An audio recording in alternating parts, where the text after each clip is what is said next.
পার্কিনসনের main কারণ হচ্ছে মানসিক চাপ।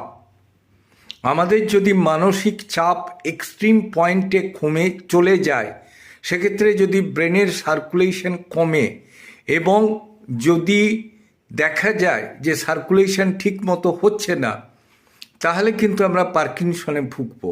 হাত পা কাঁপবে, আমরা হাসতে না চাইলেও লোকে ভাববে ঠোঁট নড়ছে, হাসছে।